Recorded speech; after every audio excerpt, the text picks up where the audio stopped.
കൂട്ടുകാരെ, ഞാൻ ജഹനാര KS.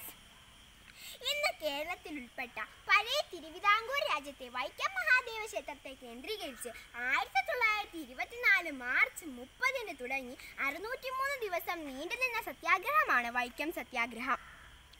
യാഥാസ്ഥിതികരുടെ എതിർപ്പ് മറികടന്ന് അടിച്ചമർത്തപ്പെട്ട ജനവിഭാഗങ്ങളുടെ അവകാശങ്ങൾ സ്ഥാപിച്ചെടുക്കുവാൻ വേണ്ടി കേരളത്തിൽ നടന്ന ആദ്യ പ്രക്ഷോഭമാണ് വൈക്കം സത്യാഗ്രഹം. ശ്രീനാരായണ ഗുരു, മഹാത്മാഗാന്ധി എന്നീ മഹാന്മാരുടെ പിന്തുണ ഈ സത്യാഗ്രഹത്തിനുണ്ടായിരുന്നു. സത്യാഗ്രഹത്തിന്റെ ജനപിന്തുണ മനസ്സിലാക്കിയ തിരുവിതാംകൂർ സർക്കാർ കിഴക്കേ നട ഒഴികെയുള്ള നിരത്തുകൾ എല്ലാ ജാതിമത വിഭാഗങ്ങൾക്കുമായി തുറന്നുകൊടുത്തു. പിന്നീട് ദിവാനായിരുന്ന വാട്സ് ക്ഷേത്ര പരിസരം മുഴുവൻ അവർണർക്കായി തുറന്നുകൊടുത്തു. 1928 തിരുവിതാംകൂർ രാജ്യത്തെ എല്ലാ ക്ഷേത്രങ്ങളും എല്ലാവർക്കുമായി തുറന്നു കൊടുക്കാൻ വിളംബരമുണ്ടായി.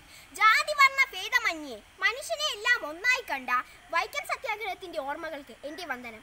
നന്ദി. നിനക്കൊരു ശുഭദിനം ആശംസിക്കുന്നു.